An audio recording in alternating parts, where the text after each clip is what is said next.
కర్నూలు జిల్లా ఆదోనిలో రాజకీయం రసవత్తరంగా మారింది. ఆదోని మున్సిపల్ చైర్మన్ పదవికి ఎట్టకేలకు ఫ్యాన్ పార్టీ దక్కించుకుంది. వైసీపీ పార్టీ కౌన్సిలర్లు అవిశ్వాస తీర్మానం పెట్టారు. దీంతో ఇవాళ కౌన్సిల్ సమావేశం నిర్వహించారు అధికారులు. అవిశ్వాస తీర్మానంలో మున్సిపల్ చైర్మన్ బోయ శాంతకు ఒక ఎమ్మెల్సీతో పాటు 35 మంది కౌన్సిలర్లు వ్యతిరేకంగా ఓటు వేశారు. దీంతో శాంత పదవి వదులుకోవాల్సి వచ్చింది. కాగా సమావేశానికి మున్సిపల్ చైర్పర్సన్తో సహా 5 సభ్యులు డుమ్మా కొట్టారు.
కర్నూలు జిల్లా ఆదోనిలో రాజకీయం రసవత్తరంగా మారింది. ఆదోని మున్సిపల్ చైర్మన్ పదవికి ఎట్టకేలకు ఫ్యాన్ పార్టీ దక్కించుకుంది. వైసీపీ పార్టీ కౌన్సిలర్లు అవిశ్వాస తీర్మానం పెట్టారు. దీంతో ఇవాళ కౌన్సిల్ సమావేశం నిర్వహించారు అధికారులు. అవిశ్వాస తీర్మానంలో మున్సిపల్ చైర్మన్ బోయ శాంతకు ఒక ఎమ్మెల్సీతో పాటు 35 మంది కౌన్సిలర్లు వ్యతిరేకంగా ఓటు వేశారు. దీంతో శాంత పదవి వదులుకోవాల్సి వచ్చింది. కాగా సమావేశానికి మున్సిపల్ చైర్పర్సన్తో సహా 5 సభ్యులు డుమ్మా కొట్టారు.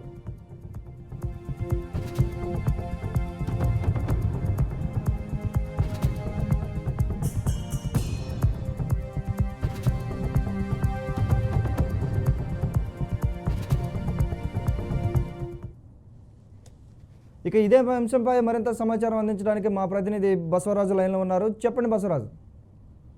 మధు, ఆదోని మున్సిపాలిటీలో అంటే సొంతం చేసుకోవడానికి కూటమి పన్నిన ప్రయత్నాలు అయితే ఫలించలేదు. కూటమికి భారీ షాక్ తగిలినట్లు మనం చెప్పొచ్చు.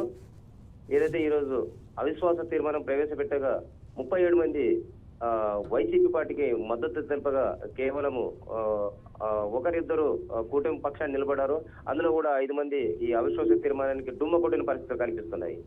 అంటే ఏదైతే చైర్మన్ ని భర్తని తమ పార్టీలో ఆహ్వానించి బీజేపీలో పక్కన పెట్టుకొని చైర్మన్ ద్వారా ఈ అవిశ్వాస తీర్మానం లేదా ఈ కౌన్సిలర్లు లాగే ప్రయత్నంలో కూటమి ప్రభుత్వం అయితే విఫలమైనట్లు చెప్తుంది. అంటే ఈ విషయంలో ఏదైతే వైసీపీ కౌన్సిలర్లు కావచ్చు లేదా వైసీపీ మాజీ ఎమ్మెల్యే కావచ్చు, వీళ్ళంతా కూడా గట్టిగా నిలబడి అవిశ్వాసంలో నెగ్గారు. సో దీంతో శాంతి ఏదైతే చైర్మన్ గా ఉన్న శాంత తనకు తానుగా పదవిని కోల్పోయినట్లు చర్చ అయితే రాజకీయంగా జరుగుతూ ఉంది.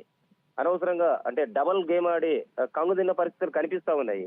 అంటే ఏమాత్రం సగానికి సగం మెజార్టీ కూడా లేని ఏమాత్రం 4-5 అంకెల్లో ఉన్న కౌన్సిలర్లతో ఎలా చక్రం తిప్పాలనుకున్నారో తెలియదు. కానీ అంటే శాంత చైర్మన్ భర్త ఈ చైర్మన్ ఇద్దరు కూడా డ్రామాలాడి అబాస్ పాలైన పరిస్థితులు కనిపిస్తా ఉన్నాయి. అయితే మొత్తం మీద వైసీపీ జిల్లా అధ్యక్షుడు హెచ్ మోహన్ రెడ్డి కూడా ఈ కార్యక్రమానికి హాజరయ్యారు. అంటే మెజార్టీగా ఉన్న 41 మంది కౌన్సిలర్లు మెజార్టీ కౌన్సిలర్లు వైసీపీ తరఫున ఉండి కూడా ఇలా కూటమి ప్రభుత్వం అన్యాయంగా అక్రమంగా ప్రలోభాలకు గురి చేసే ప్రయత్నాలు విఫలమయ్యాయని వాళ్ళు మీడియా సమావేశంలో కూడా తెలపడం జరిగింది. మొత్తం మీద అంటే తమ చైర్మన్ పదవి తమకే సొంతమైంది, అవిశ్వాస తీర్మానంలో నెగ్గాము, తర్వాత ఆ చైర్మన్ ఎవరనేది పార్టీ నిర్ణయించి జరుగుతుందని చెప్పారు. Madhu. Okay, thank you Basavaraju.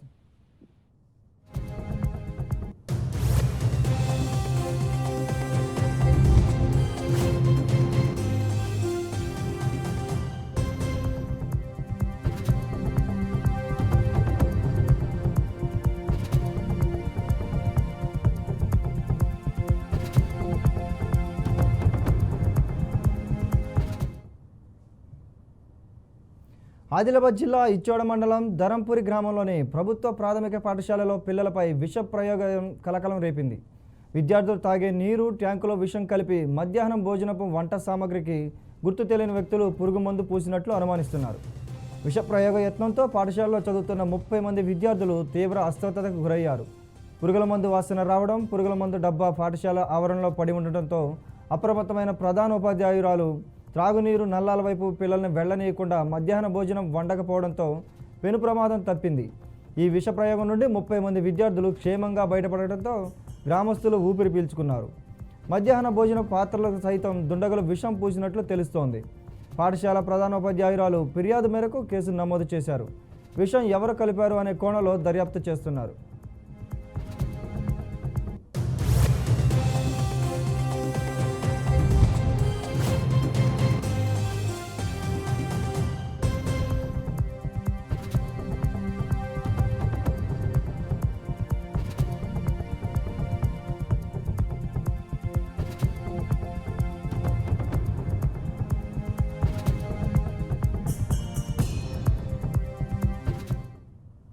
Adilabad జిల్లా ఇచ్చోడ మండలం ధరంపూరి గ్రామంలోని ప్రభుత్వ ప్రాథమిక పాఠశాలలో పిల్లలపై విష ప్రయోగ యత్నం కలకలం రేపింది. విద్యార్థులు తాగే నీటి ట్యాంకులో విషం కలిపి మధ్యాహ్న భోజనపు వంట సామాగ్రికి గుర్తు తెలియని వ్యక్తులు పురుగుల మందు పూసినట్లు అనుమానిస్తున్నారు. ఈ విష ప్రయోగ యత్నంలో పాఠశాల చదువుతున్న 30 మంది విద్యార్థులు తీవ్రంగా అస్వస్థతకు గురయ్యారు. పురుగుల మందు వాసన రావడం, పురుగుల మందు డబ్బా పాఠశాల ఆవరణలో పడి ఉండటంతో అప్రమత్తమైన ప్రధానోపాధ్యాయురాలు త్రాగునీరు నల్లాల వైపు పిల్లల్ని వెళ్లనివ్వకుండా మధ్యాహ్న భోజనం వండకపోవడంతో పెను ప్రమాదం తప్పింది. విషప్రయోగం నుండి 30 మంది విద్యార్థులు క్షేమంగా బయటపడటంతో గ్రామస్తులు ఊపిరి పీల్చుకున్నారు. మధ్యాహ్న భోజనపు పాత్రలకు సైతం దుండగలు విషం పూసినట్లు తెలుస్తోంది. పాఠశాల ప్రధానోపాధ్యాయురాలు ఫిర్యాదు మేరకు కేసు నమోదు చేశారు. విషం ఎవరు కలిపారు అనే కోణంలో దర్యాప్తు చేస్తున్నారు.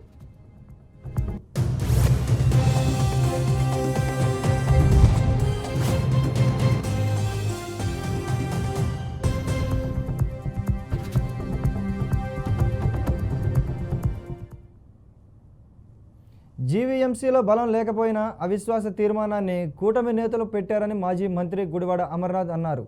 బీసీ మహిళను మేయర్ పీఠం నుంచి దించే ప్రయత్నం చేస్తున్నారని మండిపడ్డారు. వైఎస్ఆర్ కాంగ్రెస్ పార్టీ కార్పొరేటర్లపై గత నెల రోజుల నుంచి బెదిరింపులు, దౌర్జన్యాలకు పాల్పడుతున్నారని మండిపడ్డారు. వైసీపీ కార్పొరేటర్లకు విప్ జారీ చేస్తున్నాం.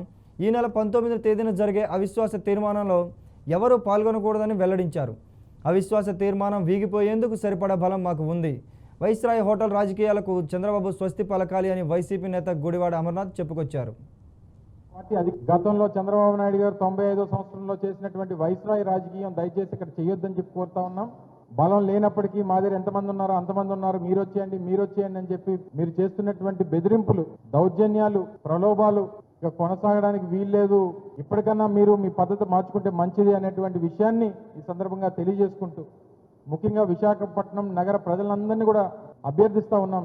దయచేసి మీరు అందరూ కూడా జరుగుతున్నటువంటి రాజకీయ పరిణామాన్ని మీరు గమనించండి. రాష్ట్రంలో వారి పార్టీ అధికారంలో ఉందనేటువంటి ఏకైక ఉద్దేశంతో ఈ తప్పుడు నిర్ణయాలకి, తప్పుడు చర్యలకి వారు ముందుకెళ్తా ఉన్నారు. ప్రజల తాలూకు మ్యాండేట్ 5 సంవత్సరాల పాటు మా మేయర్ గారు కొనసాగాలని చెప్పి ఆ రోజు 2021 సంవత్సరంలో వారు మ్యాండేట్ ఇచ్చారు. దాని ప్రకారంగానే ప్రజాస్వామ్యబద్ధంగా జరగాలి తప్ప ఈ రకమైనటువంటి తప్పుడు విధానంలో వారు పీఠాన్ని చేజిక్కించుకోవాలనేటువంటి ప్రయత్నం మానుకుంటే మంచిది అనేటువంటి విషయాన్ని మరొకసారి ఈ సందర్భంగా తెలియజేసుకుంటూ రేపు అందరికీ కూడా మా పార్టీ గుర్తు మీద గెలిచినటువంటి మా పార్టీ కార్పొరేటర్లందరికీ కూడా రేపు విప్ జారీ చేయబోతా ఉన్నాం. 19వ తారీఖున జరగబోయేటువంటి అవిశ్వాస తీర్మానం మీద జరగబోయేటువంటి ఆ ప్రత్యేక సమావేశాన్ని వైఎస్ఆర్ కాంగ్రెస్ పార్టీ బహిష్కరిస్తుందనేటువంటి విషయాన్ని ఈ సందర్భంగా మీ ద్వారా ప్రజలకు తెలియజేస్తూ దానికి అనుగుణంగానే రేపు మా పార్టీ సభ్యులందరికీ కూడా విప్ జారీ చేయబోతున్నాం అని చెప్పి గతంలో చంద్రబాబు నాయుడు గారు. ఇది విశాఖ విమాన ప్రయాణికుల దుస్థితి.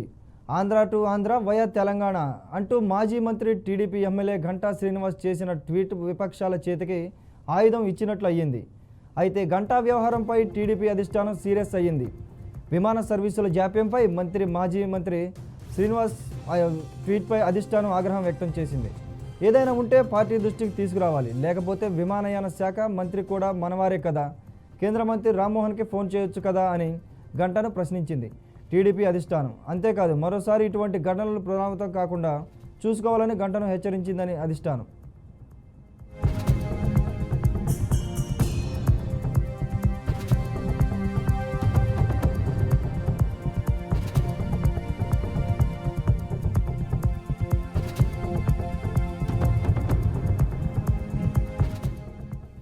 కాగా ఆంధ్ర టు ఆంధ్ర వయా తెలంగాణ అంటూ సోషల్ మీడియా దిగ్గజం ఎక్స్లో ఓ పోస్టు పెట్టారు గంటా శ్రీనివాసరావు.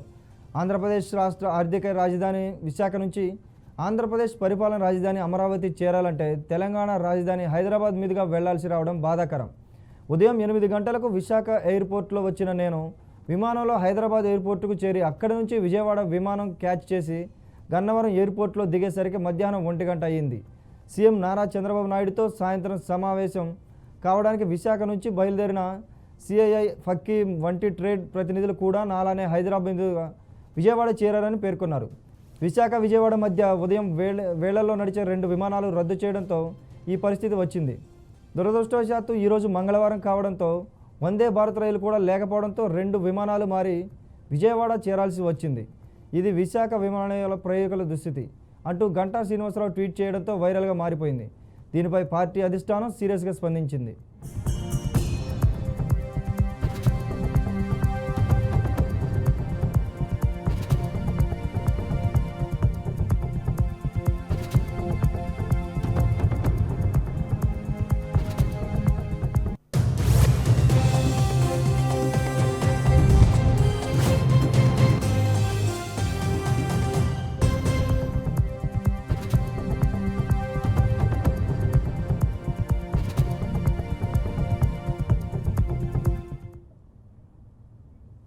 తెలంగాణ ప్రభుత్వం రాజీవ్ యువ వికాసంపై ప్రత్యేకంగా ఫోకస్ పెట్టింది.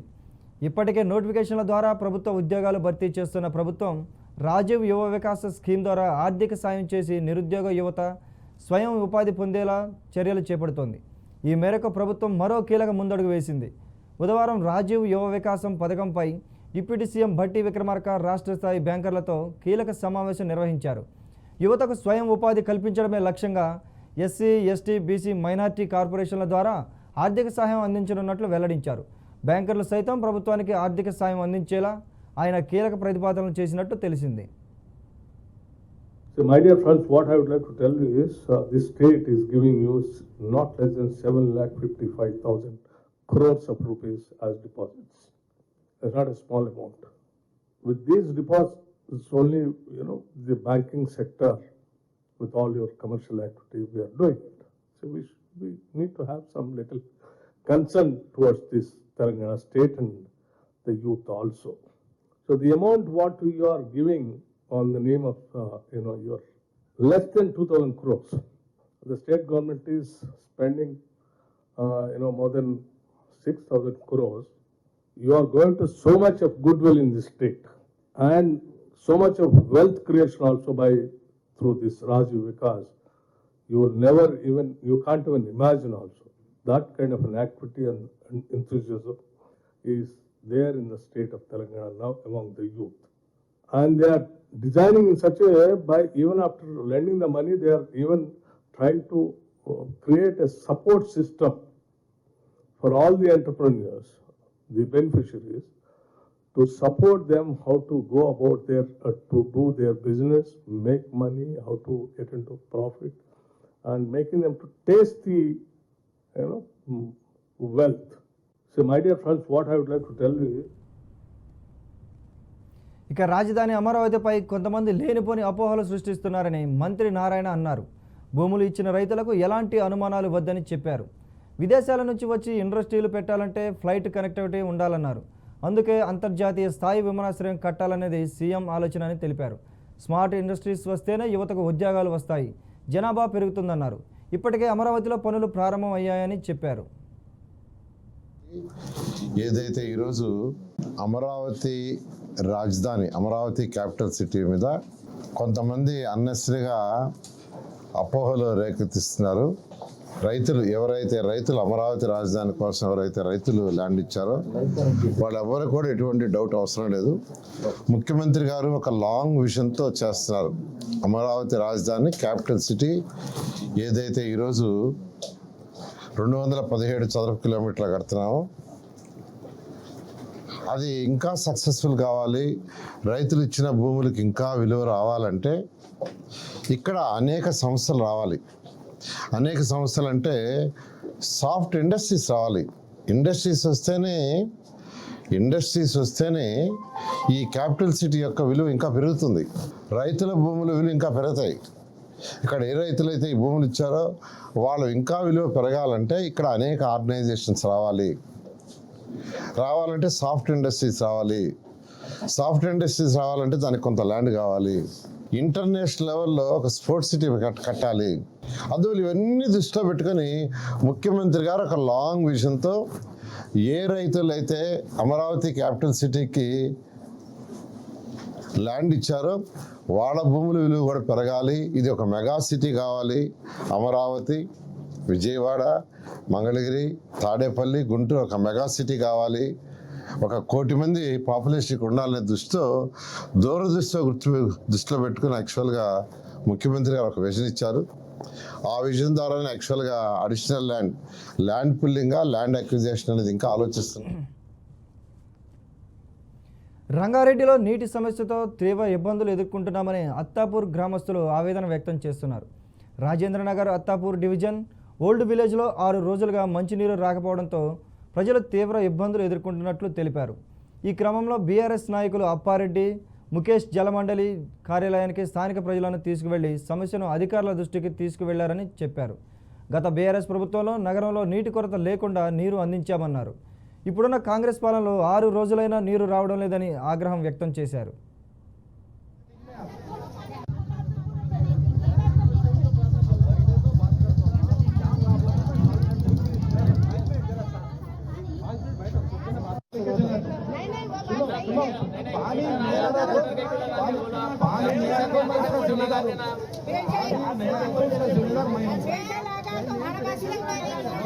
अब आप लोग स्टार्टिंग में मैं बात बोलते हो, स्टार्टिंग में आप लोग पानी ले लेते, आगे वाले आदमी को पानी नहीं आना, नहीं आ रहा बोलता ये सत्य ఫస్ట్ జనసేపు సత్యం గురించి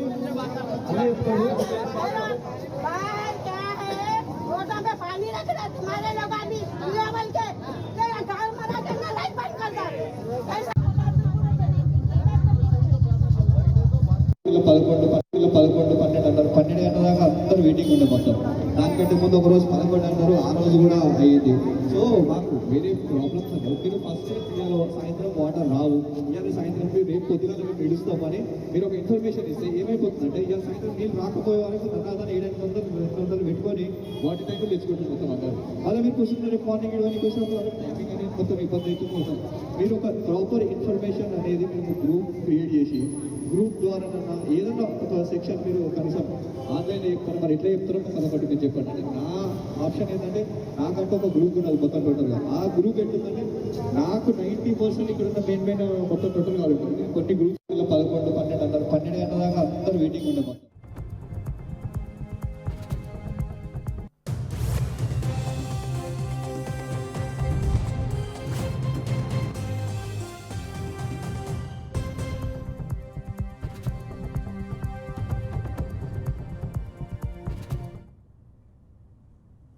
ఇక గుంటూరు జిల్లాలో మిర్చి రైతులు రోడ్లపై బైఠాయించి ఆందోళన చేపట్టారు.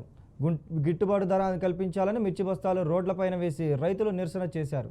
కనీసం మద్దతు ధర 20,000 కల్పించాలని డిమాండ్ చేస్తున్నారు. ప్రభుత్వం గిట్టుబాటు ధర కల్పించకపోతే ఆందోళన ఉధృతం చేస్తామని హెచ్చరించారు. డీఎస్పీ భానోదయ జోక్యం చేసుకుని రైతులతో మాట్లాడి రైతులతో ఆందోళన విరమింపజేసేందుకు ప్రయత్నం చేశారు.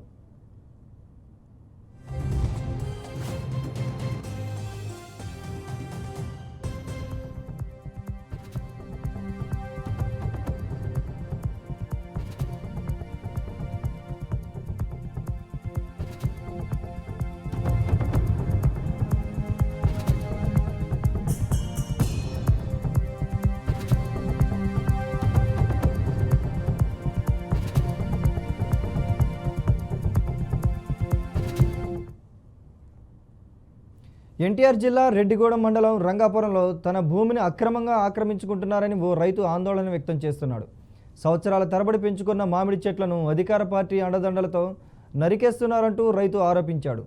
అలాగే 1972లో తనకు అమ్మిన భూమి తిరిగి తమదంటూ దౌర్జన్యం చేస్తున్నామని అన్నారు. తిరిగి తమనే అక్రమ కేసులు బనాయిస్తున్నారని తెలిపాడు. వారికి పోలీసులు కూడా సహకరిస్తున్నారంటూ మండిపడ్డారు. నాసిరెడ్డి గారి పెద్ద అబ్బాయిని నేను. మా నాన్నగారు 1972లో ఇక్కడ రంగాపురం గ్రామంలో 368 సర్వే నెంబర్లో ఎకరం భూమి పడమటి కోటేశ్వరరావు గారి దగ్గర కొనుగోలు చేశారండి. కొనుగోలు చేసిన తర్వాత చిన్న తుప్పడిలాగుంటే దాన్ని కొట్టేసుకొని బాగు చేసుకొని కంది పెసర వేసుకొని తర్వాత పని చేయలేక మళ్ళీ మామిడి చెట్లు వేసుకున్నామండి. మామిడి చెట్లు వేసుకొని ఇప్పుడు 30 సంవత్సరాల నుంచి దాటిపోయిందండి.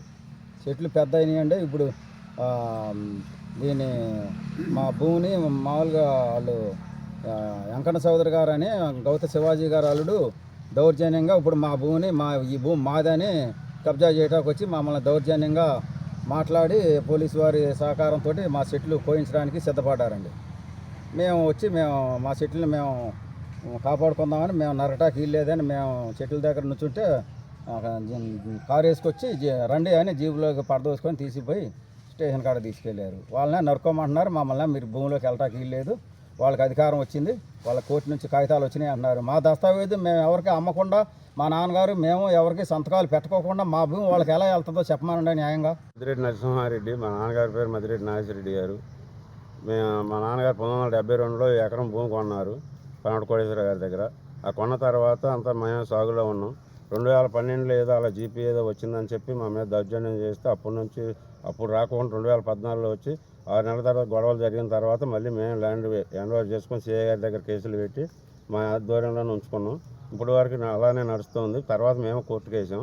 కోర్టు నుంచి కాగితాలు రాకోకుండా హైకోర్టులో వేసి డిస్ట్రిబ్యూట్ కింద వస్తే డిస్ట్రిబ్యూట్లో ఉన్న భూమిని దౌర్జన్యంగా కట్టెలు నరికించి పర్మిషన్ లేకోకుండా మమ్మల్ని తీసుకెళ్లి స్టేషన్లో కూకోబెట్టి ఏ కేసులు లేకోకుండా దౌర్జన్యం చేస్తున్నారండి.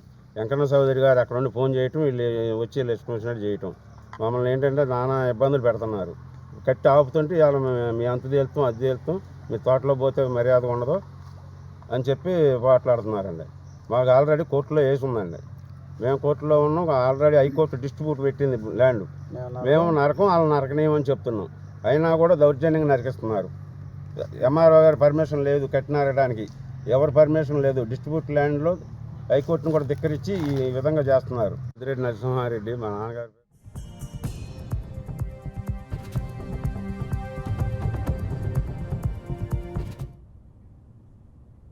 ఇక తదుపరి భారత ప్రధాన న్యాయమూర్తిగా జస్టిస్ బిఆర్ గవాయ్ బాధ్యతలు చేపట్టనున్నారు. ఈ మేరకు ప్రస్తుత సిజేఐ జస్టిస్ సంజీవ్ ఖన్నా కేంద్ర న్యాయశాఖకు సిఫార్సు చేశారు. జస్టిస్ ఖన్నా పదవీకాలం మే 13న ముగియనుంది. మరుసటి రోజు నూతన సిజేఐగా జస్టిస్ బిఆర్ గవాయ్ ప్రమాణ స్వీకారం చేయనున్నారు.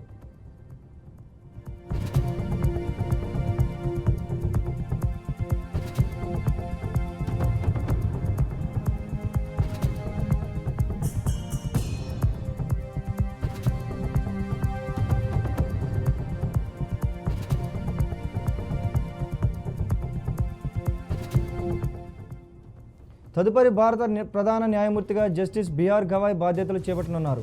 ఈ మేరకు ప్రస్తుత సిజేఐ జస్టిస్ సంజీవ్ ఖన్నా కేంద్ర న్యాయశాఖకు సిఫార్సు చేశారు.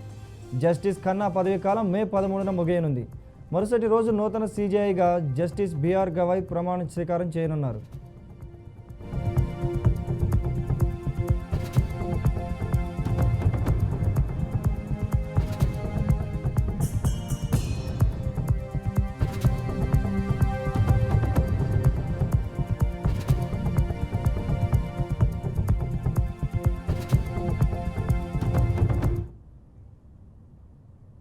యూపీఐ పేమెంట్స్ వచ్చాక చేతిలో లిక్విడ్ క్యాష్ క్యారీ చేయడం చాలా వరకు తగ్గిపోయింది. అయితే కొన్ని చోట్ల యూపీఐ సేవలు అందుబాటులో ఉండకపోవడం, మరికొన్నిసార్లు సిగ్నల్ ప్రాబ్లం వంటి కారణాలతో యూపీఐ పేమెంట్స్లో ఇబ్బందులు తలెత్తే ఛాన్స్ ఉంది.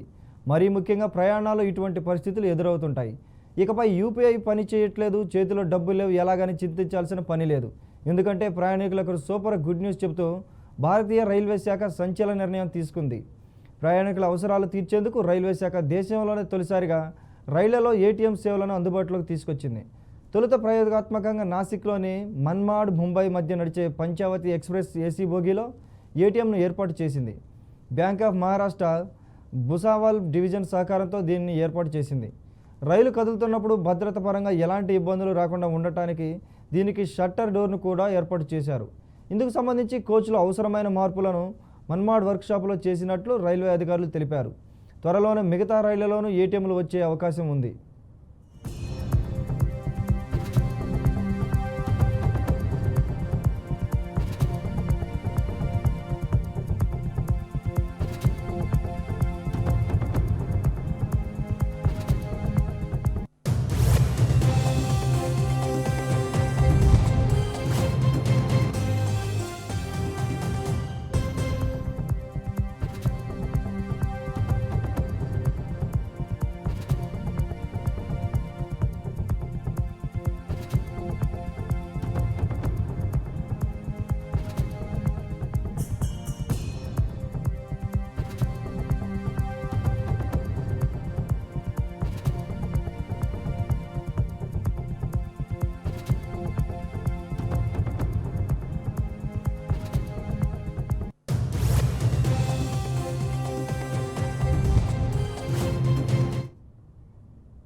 ఇక టీడీడీకి చెందిన ఎస్వి గోశాలలో వందలాది గోవులు మృతి చెందాయి అంటూ వైసీపీ నేతలు చేసిన ఆరోపణలపై దుమారం రేగింది. అలాంటిది ఏమీ లేదంటూ అదంతా తప్పుడు ప్రచారమేనంటూ టీటీడీ కొట్టిపారేసింది. అయితే తిరుపతిలోని టీటీడీ ఎస్వి గోశాలను సిపిఐ నేత నారాయణ పరిశీలించారు. గోవుల ఆరోగ్య పరిస్థితులను, గోవులను అందుతున్న దాణాపై ఆరా తీశారు. టీటీడీ గోశాలలో సిబ్బంది నిర్లక్ష్యం ఎక్కడా లేదన్నారు. గోవులకు కావలసినంత దాణా ఉందని ఆయన వెల్లడించారు. ప్రతినిత్యం గోవుల ఆరోగ్యాన్ని వైద్యులు పర్యవేక్షిస్తున్నారని తెలిపారు. గోవులు పుష్టిగా ఆరోగ్యంగా ఉన్నాయని తెలిపారు. అంతర్జాతీయ స్థాయిలో ఈ గోశాలకు సంబంధించినటువంటి వివాదం జరుగుతూ ఉంది. దీనికి ప్రాముఖ్యత ఎందుకు వచ్చిందంటే తిరుపతి తిరుమల దేవస్థానం అనేది అంతర్జాతీయ స్థాయి ప్రాచుర్యం పొందినటువంటి సంస్థ. విదేశాల నుంచి స్వదేశీ నుంచి వస్తారు. మామూలుగా అయితే రోజుకు 75,000 నుంచి 1,00,000 మంది దాకా వస్తున్నారు. ఇక బ్రహ్మోత్సవానికి ఇంకా ఎక్కువ మంది వస్తారు. దీనిలో 2 రకాలు వస్తున్నారు. ఒకటి భక్తి మీద వచ్చేటువంటి భక్తులు, రెండవది ఇది ఒక టూరిస్టుగా గుర్తించి అంతా వచ్చి ప్రాంతం చూసిపోదామని చెప్పేసి పద్ధతి. అందులో ఒక టూరిజం, తర్వాత భక్తుల యొక్క రాక, ఇవన్నీ కూడా చాలా బాగా జరుగుతున్నాయి. నేను కొత్తగా మనం చూసా, ఢిల్లీ నుంచి తిరుపతికి డైరెక్ట్ ఫ్లైట్ ఏర్పాటు చేశారు. అంతకుముందు లేదు. అది మార్నింగ్ 5:30 బయలుదేరితే 8:30కి వచ్చేస్తారు డైరెక్ట్ ఫ్లైట్. నేను దగ్గరగా చూస్తే ఆ లోపల విమానాశ్రయం లోపల పెద్ద క్యూ ఉంది. ఏంటని చూస్తే అక్కడ ఫ్లైట్ టికెట్, బోర్డింగ్ పాస్ చూపించే వాళ్ళకి దర్శనం టికెట్లు ఇస్తున్నారు. అది 10,000 రూపాయలు తీసుకోండి. అంటే అది ఇంతకుముందు గురుమూర్తి ఇప్పుడు ఎంపీగా ఉన్నాడు, అంతకుముందు ఎంపీగా ఉన్నాడు. ఆయన ఒకసారి నాకు చెప్పాడు, ఇట్లా ఫ్లైట్ టికెట్ తీసుకొని బోర్డింగ్ పాస్ చూపించే వాళ్ళకి దర్శనం కోసం ప్రయత్నిస్తాం సార్ మేము అన్నాడు. అప్పుడు సార్ చాలా రోజు చూస్తే వస్తూ ఉంది. అందువల్ల నేను అందరికీ ఉపయోగపడే పని చేస్తున్నాను. తర్వాత సంవత్సరానికి దాదాపు 1000 నుంచి 2,000 కోట్ల రూపాయల దాకా ఆదాయం వస్తూ ఉంది. దేశవ్యాప్తంగా అంతర్జాతీయ స్థాయిలో ఈ గోశాలకు సంబంధించినటువంటి వివాదం జరుగుతూ ఉంది.